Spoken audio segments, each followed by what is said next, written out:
61 জেলায় জেলা পরিষদ নির্বাচনে ভোট গ্রহণ শেষে চলছে গণনা। এগিয়ে আওয়ামী লীগ সমর্থিতরা। নির্বাচন সুষ্ঠু এবং শান্তিপূর্ণ হয়েছে বলছে ইসি। রাজধানী থেকে জেএমবির 5 সদস্য আটক। 31st নাইটে হামলার পরিকল্পনা ছিল। শীর্ষ নেতারা নিহত হওয়ার পর 90 জেএমবি শক্তিশালী করার দায়িত্ব পায় পলাতক মুসা। চট্টগ্রামে নানাবাড়ি বেড়াতে গিয়ে শাটল ট্রেনের ধাক্কায় নিহত হল মা মেয়ে, আহত আরো দুজন। এবং কৃষককে আবহাওয়ার তথ্য দিয়ে সতর্ক আর নির্দেশনা দিতে চালু হচ্ছে বিশেষ মোবাইল অ্যাপ। চালু হবে আগামী বছরের শেষ নাগাদ।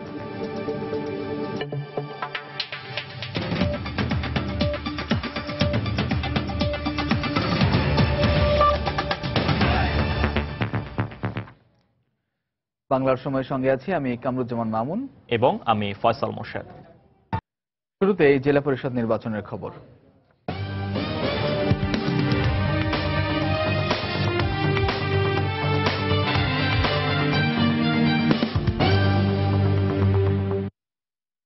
প্রথমবারের মতো অনুষ্ঠিত জেলা পরিষদ নির্বাচনের ভোট গণনা শেষে চলছে নির্বাচিত প্রার্থীর নাম ঘোষণা। এখনো পর্যন্ত ঘোষিত 36টি জেলার চেয়ারম্যান পদে বেশিরভাগই আওয়ামী লীগ সমর্থিত প্রার্থীরা জিতেছেন। বেসরকারি ফলাফলে আওয়ামী লীগ সমর্থিত 23 জন, আওয়ামী লীগের বিদ্রোহী 9 জন এবং 4টিতে স্বতন্ত্র প্রার্থী জয় পেয়েছেন। এর আগে 3 পার্বত্য জেলা বাদে বাকি 61 জেলার 836টি কেন্দ্রে ভোট গ্রহণ শেষে গণনা শুরু হয়। এবারই প্রথম জেলা পরিষদ চেয়ারম্যান, সাধারণ ও সংরক্ষিত সদস্য নির্বাচনে ভোট দিলেন স্থানীয় সরকারের জনপ্রতিনিধিরা। ভোট গণনা শেষে জয়ী প্রার্থীদের নাম ঘোষণা করবে সংশ্লিষ্ট রিটার্নিং কর্মকর্তা। স্থানীয় সরকারের অন্যান্য স্তরে দলীয় ভিত্তিতে নির্বাচন হলেও জেলা পরিষদ হচ্ছে নির্দলীয়ভাবে। প্রথমবারের মতো অনুষ্ঠিত ভোটে 61 জেলায় চেয়ারম্যান পদে 146 জন, কাউন্সিলর পদে 2986 জন ও মহিলা কাউন্সিলর পদে লড়ছেন 806 জন। তবে চেয়ারম্যান পদে 21 জেলায় একক প্রার্থী থাকায় সেসব এলাকায় শুধু সদস্য ও সংরক্ষিত সদস্য প্রার্থী বাছাইয়ে ভোট হয়েছে। এছাড়া উচ্চ আদালতের নির্দেশে কুষ্টিয়া ও বগুড়ার চেয়ারম্যান পদে এবং অপর 20 জেলায় 34টি ওয়ার্ডে নির্বাচন স্থগিত রয়েছে।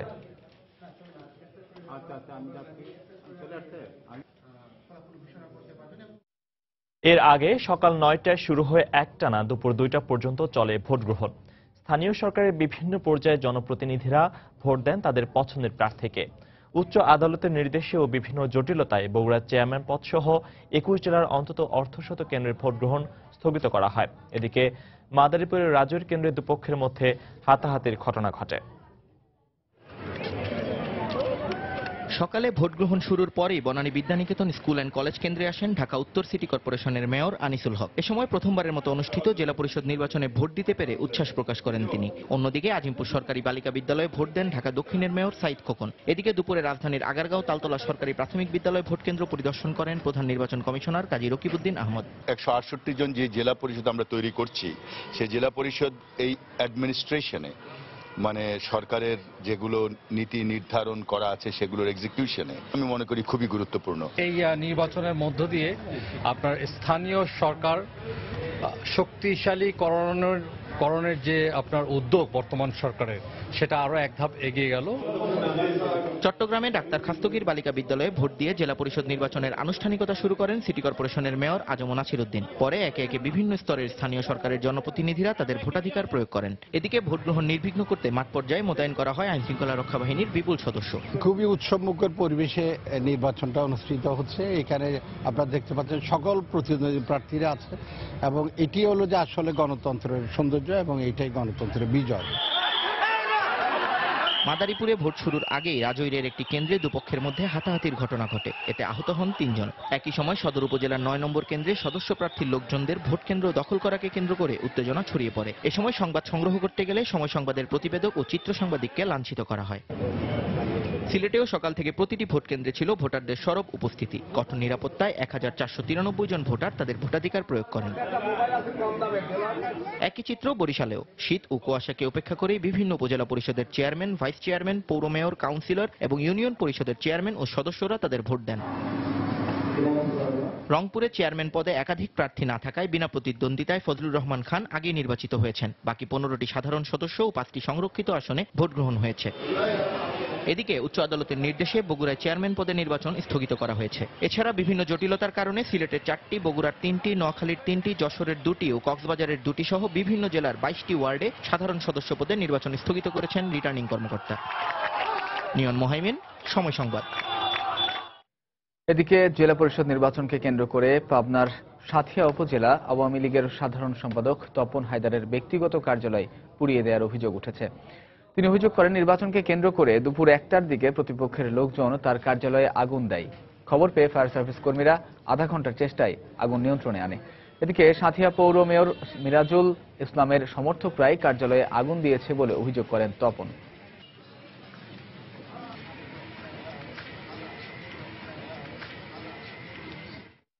সর্বোচ্চ আপনার 10 মিনিট কি 15 মিনিট, একদম 2টা ঘর শেষ। যারা দলীয় প্রার্থীর বিপক্ষ অবস্থান নিয়েছে তারা এই কাজটা করে আগুন দিয়ে আমার অফিসটা ক্ষতিসাধন করে চলে গেছে। এখানে ধরেন মেয়রের বা স্বাস্থ্য ভাইটা ছিল সব নামিও সব কিছু ছেলেপেলে 20-30 জন ছেলেপেলে এসে আগুন দিয়ে চলে যায়। ঠিক আছে, তাৎক্ষণিকভাবে আমাদের ফোর্স আসি এবং অগ্নি নির্বাপক যারা বাহিনী আছে তাদেরকে সংবাদ দেওয়ার ফলে তারাও দ্রুত এসে আগুন নেভানোর চেষ্টা করে এবং বর্তমান পরিস্থিতি স্বাভাবিক আছে। এদিকে জেলা পরিষদ নির্বাচন সুষ্ঠু এবং শান্তিপূর্ণ হয়েছে বলে মন্তব্য করেছেন প্রধান নির্বাচন কমিশনার কাজী রকিবউদ্দিন আহমদ। বিকেলে নির্বাচন কমিশন সচিবালয়ে ভোট গ্রহণ পরবর্তী সংবাদ সম্মেলনে তিনি এই মন্তব্য করেন। এ সময় বিগত 5 বছরে গুটি কয়েক বিচ্ছিন্ন ঘটনা ছাড়া বাকি সব নির্বাচনই শান্তিপূর্ণ ছিল বলে দাবি করেন তিনি। গণতন্ত্রের বিকাশে ভবিষ্যতে নির্বাচন আরও হবে বলেও আশা প্রকাশ করেন সিইসি। আমি আশা করি যে ভবিষ্যতে আমরা সবাই সচেতন হব এবং আমরা কেউ কারো মাথায় লাঠি মারব না। আমরা আমাদের অভিযোগ আদালতের মাধ্যমে, আইনের মাধ্যমে আমরা এটার বিচার চাই। দুষ্কৃতকারী ইজ এ দুষ্কৃতকারী, সে কোনো দলের সদস্য হতে পারে না এবং সব দলই আমাদেরকে বলেছেন যে না, দুষ্কৃতকারীরা আমাদের কেউ নয়, সর্ট দেম আউট। আমরা সর্ট দেম আউট করে দিব। বাংলার সময় আরো থাকছে।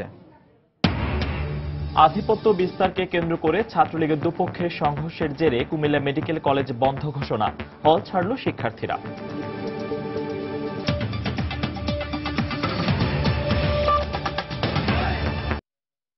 ডাকাতির মাধ্যমে অর্থ সংগ্রহ করে নিজেদের সংগঠিত করা এবং হামলা নাশকতার প্রস্তুতি নিচ্ছিল নিষিদ্ধ ঘোষিত জঙ্গি সংগঠন জামায়াতুল মুজাহিদিন বাংলাদেশ জেএমবি। প্রিজন ভ্যান কিংবা অন্য কোনোভাবে হামলা চালিয়ে কারাগারে বন্দী সংগঠনের নেতাদের মুক্ত করার পরিকল্পনাও ছিল তাদের। রাজধানী দারুসালাম থেকে 5 জেএমবি সদস্যকে আটকের পর এমন দাবি করেছেন পুলিশের কাউন্টার টেরোরিজম ইউনিটের প্রধান মনিরুল ইসলাম। 31st নাইটে হামলার পরিকল্পনা ছিল বলেও জানান তিনি। খান মোহাম্মদ জুমেলের রিপোর্ট। একের পর এক হামলা, নাশকতা কিংবা পুলিশি অভিযানে গ্রেফতার, নিহত হওয়ার মাধ্যমে যখন আলোচনার কেন্দ্রবিন্দুতে দ্বিতীয় প্রজন্মের জঙ্গি সংগঠন নব্য জেএমবি, তখন কিছুটা নিভৃতে নিজেদের সংগঠিত করছিল জামায়াতুল মুজাহিদিন বাংলাদেশ জেএমবি। পুলিশ বলছে, মাস কয়েক আগে ডাকাতি করা স্বর্ণালংকার ও টাকা সহ জেএমবির কয়েকজনকে গ্রেফতার করেন তারা। সেই সূত্র ধরে দারুসালাম এলাকা থেকে গ্রেফতার করা হয় 5 জনকে।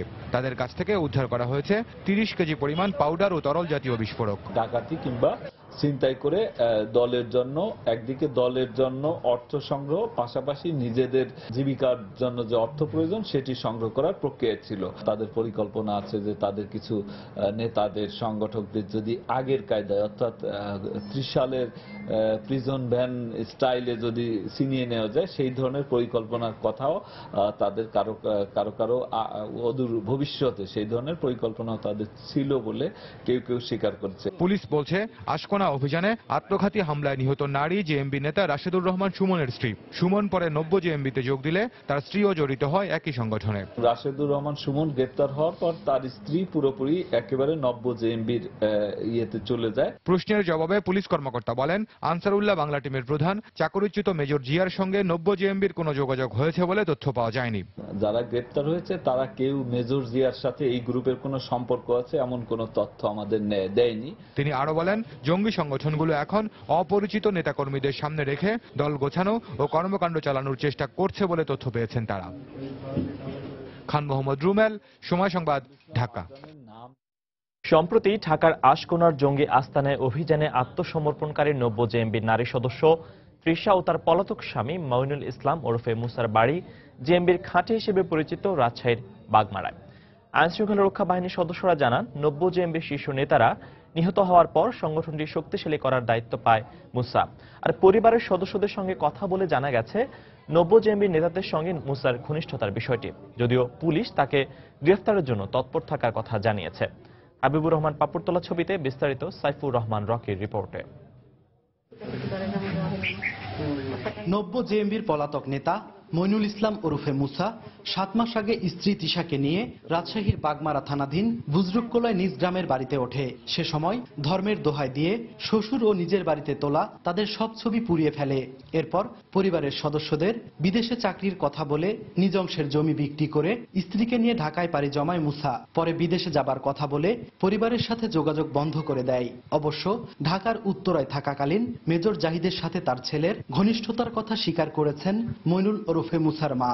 সম্প্রতি ঢাকার আশকোনায় জঙ্গি আস্তানায় অভিযানে আত্মসমর্পণকারী 90 জেএমবির 2 নারী সদস্য মেজর জাহিদের স্ত্রী জেবুন্নাহার শিলা ও তৃষাকে জিজ্ঞাসাবাদে আইন শৃঙ্খলা বাহিনী প্রাথমিকভাবে এসব তথ্য বেরিয়ে আসে।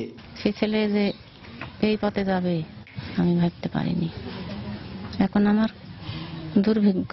বিদেশ যাওয়ার জন্য যে পরিকল্পনা করছিল মা বোনের সাথে কথা বলে পরবর্তীতে ওরা মা এবং বোন জমি বিক্রি করার জন্য বলছিল। বিয়ের পরে আমার মেয়েকে দেখতাম যে জামাই বলতো যে পর্দা করতে হবে, পর্দা করলে ভালো হবে।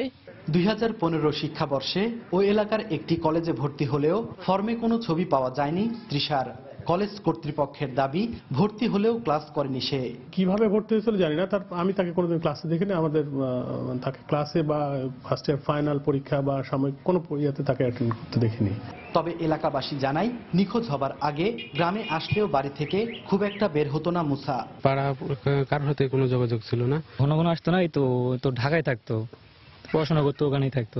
বাগমারায় নিখোঁজ বা মামলার তালিকায় নাম না থাকলেও মুসার আচরণ সন্দেহজনক হওয়ায় তাকে গ্রেপ্তারের জন্য আগে থেকে তৎপর থাকার কথা জানায় পুলিশ। মুসার তো বাবা মারা গেছে, মায়ের সঙ্গে ওনার মা তেমন খুব একটা ভালো তথ্য দিতে পারে নাই। তারপরে আমরা চেষ্টা করতেছিলাম যে মুসা কোথায় আছে, কি অবস্থা সেগুলো জানার জন্য। 90 জেএমবির শীর্ষ নেতারা আইন শৃঙ্খলা বাহিনীর অভিযানে নিহত হবার পর মুসা সংগঠনটিকে গোছানোর চেষ্টা করছিল বলে ধারণা করছে পুলিশ। তার স্ত্রী তৃষার বাড়ি বাগমারার সাইপাড়া গ্রামে। সাইফুর রহমান রকি, সময় সংবাদ, বাগমারা, রাজশাহী। চট্টগ্রামে নানির বাড়ি বেড়াতে গিয়ে শাটল ট্রেনের ধাক্কায় সিএনজি অটোরিকশায় থাকা মা মেয়ের মৃত্যু হয়েছে। আহত হয়েছেন আরো 2 জন। দুপুরে 16 শহর রেল স্টেশন এলাকায় এই দুর্ঘটনা ঘটে। প্রত্যক্ষদর্শীরা জানান ফরেস্ট গেট লেভেল ক্রসিং পার হওয়ার সময় ইঞ্জিন বিকল হয়ে গেলে সিএনজি রেখে পালিয়ে যায় চালক। এ সময় বিশ্ববিদ্যালয় থেকে ছেড়ে আসা শাটল ট্রেনের ধাক্কায় সিএনজি অটোরিকশাটি রাস্তার পাশে ছিটকে পড়ে। এতে ঘটনাস্থলে একজন নিহত হন। তাৎক্ষণিকভাবে আহত 3 জনকে উদ্ধার করে হাসপাতালে নেয়ার পর সেখানে আরও একজনের মৃত্যু হয়। আহত বাকি 2 জনের অবস্থা আশঙ্কাজনক বলে জানিয়েছেন চিকিৎসক। স্বজনরা জানান গত 16 ডিসেম্বর পরীক্ষা শেষে খুলনা থেকে নানির বাড়ি বেড়াতে আসে তারা। আজ খুলনা ফিরে যাওয়ার কথা থাকলেও দুর্ঘটনার শিকার হয়ে প্রাণ হারালেন মা ও মেয়ে।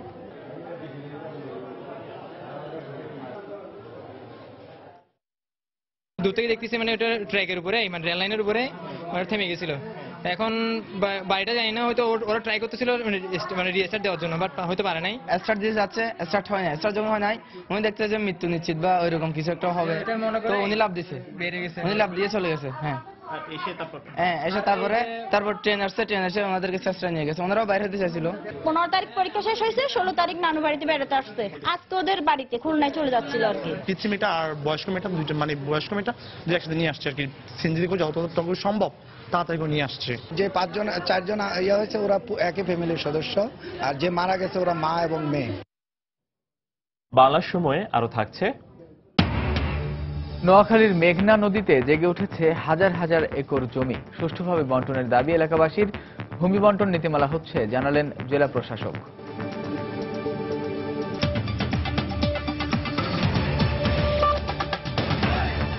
ছাত্রলীগের 2 গ্রুপের সংঘর্ষে অনির্দিষ্টকালের জন্য কুমিল্লা মেডিকেল কলেজ বন্ধ ঘোষণা করেছেন কর্তৃপক্ষ। এর মধ্যে হল ছেড়েছেন শিক্ষার্থীরা জানান, গত রাতে আধিপত্য বিস্তারকে কেন্দ্র করে ছাত্রলীগের দুই গ্রুপের মধ্যে সংঘর্ষ হয়। এ সময় ধাওয়া পাল্টা ধাওয়ায় অন্তত 15 জন আহত হন। পরিস্থিতি নিয়ন্ত্রণে রাখতে সকালে অনির্দিষ্টকালের জন্য কলেজ বন্ধের ঘোষণা দেন কর্তৃপক্ষ। পাশাপাশি কর্তৃপক্ষের নির্দেশের পরেই শিক্ষার্থীরা হল ছেড়ে যান। ক্যাম্পাসে অতিরিক্ত পুলিশ মোতায়েন করা হয়েছে। এদিকে ঘটনা তদন্তে 3 সদস্যের কমিটি গঠন করেছে কলেজ কর্তৃপক্ষ।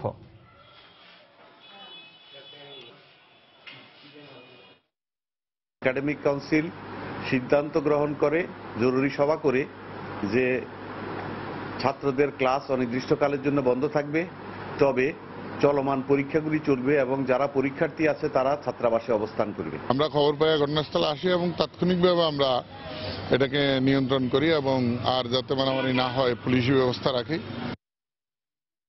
এদিকে আধিপত্য বিস্তারকে কেন্দ্র করে Rajshahi institute of health technology কলেজে ছাত্রলীগের দুপক্ষের সংঘর্ষ হয়েছে। এ ঘটনায় 6 জনকে আটক করা হয়েছে। পুলিশ জানায়, সকালে নগরীর ঝাউতলায় কলেজের মূল ফটকে ছাত্রলীগের জাহিদ গ্রুপ এবং ফয়সাল গ্রুপের কর্মীরা অবস্থান নেয়। এ সময় বাকবিতণ্ডার জেরে ধরে ধাওয়া পাল্টা ধাওয়া শুরু হয়। এক পর্যায়ে সংঘর্ষে জড়িয়ে পড়ে তারা। এতে আহত 2 জনকে রাজশাহী মেডিকেল কলেজ হাসপাতালে ভর্তি করা হয়েছে। এ ঘটনায় কলেজে উত্তেজনা ছড়িয়ে পড়লে পুলিশ এসে দুপক্ষকে সরিয়ে দেয়। অপ্রীতিকর ঘটনা এড়াতে কলেজ ক্যাম্পাসে অতিরিক্ত পুলিশ মোতায়েন করা হয়েছে। নোয়াখালীর মেঘনা নদীতে জেগে উঠেছে হাজার হাজার একর ভূমি। নীতিমালা অমান্য করে চর ব্যবহার এবং গোচারণ ভূমি না থাকায় ব্যাহত হচ্ছে পশুপালন। তবে ভূমি বন্টনের নীতিমালা হচ্ছে বলে জানান জেলা প্রশাসক। নোয়াখালী থেকে সাইফুল্লাহ কামরুলের পাঠানো তথ্য ও জামাল উদ্দিনের ছবি নিয়ে ডেস্ক রিপোর্ট।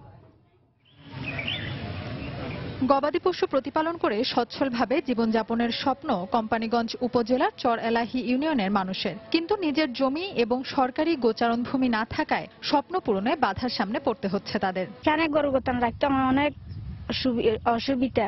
যেখানে ঘাস খাওয়াইতাম যায় সেখানে মানুষের বাধা দেয়, নানান ধরনের কথা বলে। তবে নোয়াখালী উপকূলীয় এলাকার যেদিকে তাকানো যায় সেদিকেই মাইলের পর মাইল জেগে উঠেছে নতুন চর। এলাকার বাসিন্দাদের দাবি, নতুন এই ভূমি সঠিকভাবে বন্টন করা হলে ভূমিহীনদের পুনর্বাসন সহ কৃষি ও পশুপালনের ক্ষেত্রে সুযোগ সৃষ্টি হবে। সরকারি মহলটা যদি খালি জায়গা দোলা রাখে তো আমরা গরু মোষ বেড়া ফাইলতে একটা সুবিধা দিতাম। টুড়ি চর আছে, জাজ্জা চর আছে, ঠেঙ্গা চর আছে, দমা চর আছে, সবগুলোতে তো এখানে চর আছে, কিন্তু আমরা একদিকে দিয়ে জ্বালা যন্ত্রণা করতেছে বন্ধুদের সাথে কারণে আর শ্বাসের ক্ষেত্রে কারণে আমরা গরু বৈশ করে অনেক কষ্ট করতে আছি, কোনো সরাবের কোনো সুযোগ সুবিধা পাইতেছি না। অবশ্য জেগে ওঠা চর সংরক্ষণ ও বন্টনে পরিকল্পনার কথা জানালেন জেলা প্রশাসক। আর প্রাণী সম্পদ কর্মকর্তা নোয়াখালী জেলায় চারণভূমি সংকটের কথা জানালেন। 500 বা 600 1000 বিঘাতে চারণভূমি হয় না। চারণভূমি করতে হলে অন্তত হাজার হাজার বিঘা জমির প্রয়োজন এবং সেটা মূলত একটু বিচ্ছিন্ন থাকাই ভালো। যেগুলো মূল জনপথের সাথে সংযুক্ত হয়ে গেছে এগুলো চারণভূমি ঘোষণা করলে এগুলো আরো সমস্যা বাড়বে। দিনে দিনে বিস্তৃত চরও জেগে উঠছে এবং আমরা এই সরকারি যে ভূমি সেই ভূমিগুলোকে সংরক্ষণ করার জন্য বিভিন্ন রকম চিন্তা ভাবনা আমাদের রয়েছে। আবার এর পাশাপাশি যারা নদী ভাঙন যে পরিবারগুলো আছে তাদেরকে সেগুলো বন্দোবস্তও দিচ্ছি। জেলা প্রশাসনের তথ্য অনুযায়ী গত 20 বছরে হাতিয়া, কোম্পানীগঞ্জ ও সুবর্ণচর উপজেলায় 50 থেকে 60,000 একর এলাকা জুড়ে নতুন প্রায় 50টি চর জেগেছে। সময় সংবাদ, নোয়াখালী। টাঙ্গাইলে ডাকাত সন্দেহে গণপিটুনিতে আহত 2 জন চিকিৎসাধীন অবস্থায় মারা গেছে। দুপুরে মির্জাপুর কুমুদিনী হাসপাতালে মারা যান তারা। এ ঘটনায় আহত হয়েছেন আরও একজন। পুলিশ জানায়, গতরাতে মির্জাপুর উপজেলার আগধল্লা এলাকার দুলাল মিয়ার বাড়িতে হানা দেয় একদল ডাকাত। এ সময় চিৎকার শুনে আশপাশের মানুষ ছুটে এসে ডাকাত দলকে ঘিরে ফেলে।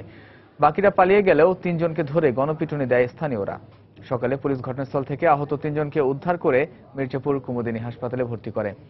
পরে সেখানে চিকিৎসাধীন অবস্থায় 2 জনের মৃত্যু হয়। প্রাকৃতিক দুর্যোগ ও পোকামাকড়ের আক্রমণ সহ বিভিন্ন কারণে প্রতি বছর নষ্ট হচ্ছে বিপুল পরিমাণ খাদ্যশস্য। এতে যেমন আর্থিকভাবে ক্ষতিগ্রস্ত হচ্ছেন কৃষক, তেমনি চ্যালেঞ্জের মুখে থেকে যাচ্ছে খাদ্য নিরাপত্তা। এই অবস্থার উত্তরণে প্রথমবারের মতো চালু হচ্ছে বিশেষ মোবাইল অ্যাপ। স্যাটেলাইট থেকে পাওয়া আবহাওয়ার তথ্য বিশ্লেষণ করে কৃষককে সতর্ক করে তথ্য দিক নির্দেশনা দেবে এই অ্যাপ। কৃষি সম্প্রসারণ অধিদপ্তর বলছে, আগামী বছরের শেষ নাগাদ চালু হবে অ্যাপটি। স্বাধীনতার পর থেকে কৃষি উৎপাদনে এসেছে বৈপ্লবিক পরিবর্তন। জাতিসংঘের কৃষি ও খাদ্য সংস্থার তথ্য মতে গত 40 বছরে দেশে কৃষির উৎপাদন বেড়েছে 3 থেকে 5 গুণ পর্যন্ত। এর পেছনে প্রযুক্তির অবদান অপরিসীম। তবে কৃষিতে তথ্য প্রযুক্তির সমন্বিত প্রয়োগের বিষয়টি ভাবনার বাইরেই থেকে গেছে। তবে এ চিত্র এখন পাল্টে যাবে। উন্নত বিশ্বের মতোই কৃষকদের জন্য বিশেষ অ্যাপ আনছে সরকার। অ্যান্ড্রয়েড ফোনে এই অ্যাপের মাধ্যমে কৃষকরা পাবেন খরা বন্যা সহ প্রতিকূল আবহাওয়ার আগাম বার্তা, মিলবে বালাই ঝুঁকি ব্যবস্থাপনার নির্ভুল তথ্য। এমন উদ্যোগে উপকৃত হওয়ার আশা কৃষকদের। বড় বই পাওয়া গেল যে ধানের মধ্যে এটা দিয়েন না বা এটা করেন বা এটা দিলে ধান বাড়বো বা ফলন তো ভালো হইব, তাইলে আর কেউ কাছে আমাকে কেউ পাশে দৌড়াইতে হইল না। খুব সহজে তাড়াতাড়ি জেনে আনতে পারি, তাহলে আমাদের সুবিধা হবে। পোকামাকড়ে খুব আক্রমণ করতে পারবো না। কৃষি সম্প্রসারণ অধিদপ্তর বলছে প্রাথমিকভাবে রংপুর, বরিশাল ও ময়মনসিংহ সহ দেশের 12টি জেলায় পরিচালিত হবে এই কার্যক্রম। আমাদের আবহাওয়া অধিদপ্তর এবং স্পার্সকে সম্পৃক্ত করে প্রতিদিনের আবহাওয়া বার্তা যাতে কৃষকদের কাছে পৌঁছায়। আগামী বছরের শেষ নাগাদ এই ডিজিটাল ফর্মে কৃষি তথ্য এবং প্রযুক্তি সম্প্রচারের অনেক গুরুত্বপূর্ণ উত্তরণ আমরা দেখতে পাব। এ উদ্যোগকে স্বাগত জানিয়ে প্রযুক্তির সঙ্গে কৃষকদের যোগাযোগ সহজ করার তাগিদ কৃষিবিদদের। ইউনিয়ন পর্যায়ে যদি প্রতিটি গ্রাম থেকে 5 জন করে এলিট কৃষক বা শিক্ষিত কৃষক তাদেরকে যদি নিয়ে ট্রেনিং দেওয়া যায়, প্রতিটি গ্রামের লোককে সচেতন করা সম্ভব। কৃষি সম্প্রসারণ অধিদপ্তরের তথ্য মতে দেশে প্রতি বছর উৎপাদিত মোট কৃষি পণ্যের 10 থেকে 15% নষ্ট হয় শুধু পোকামাকড়ের আক্রমণে। তথ্য প্রযুক্তির কার্যকর সমন্বয়ে ফসলের ক্ষতি ন্যূনতম পর্যায়ে নামিয়ে আনা সম্ভব বলে মনে করেন কৃষিবিদরা।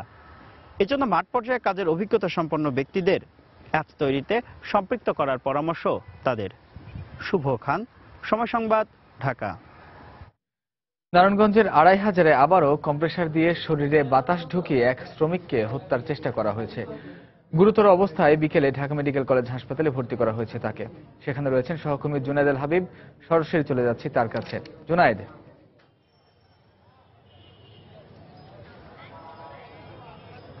মামুন, যে আলামিনকে আসলে গুরুতর অবস্থায় আজ বিকেল 3:30টার দিকে ঢাকা মেডিকেল কলেজ হাসপাতালে ভর্তি করা হয়েছে। এখন তার অস্ত্রোপচার চলছে এবং আমরা কিছুক্ষণ আগে আসলে ডাক্তারদের সাথে কথা বলার চেষ্টা করেছিলাম। তারা যেমনটা বলছিলেন যে অস্ত্রোপচার শেষে, অর্থাৎ অপারেশন শেষে আসলে জানা যাবে যে আলামিনের কি অবস্থা বা সে আশঙ্কা মুক্ত বা শঙ্কা মুক্ত কিনা।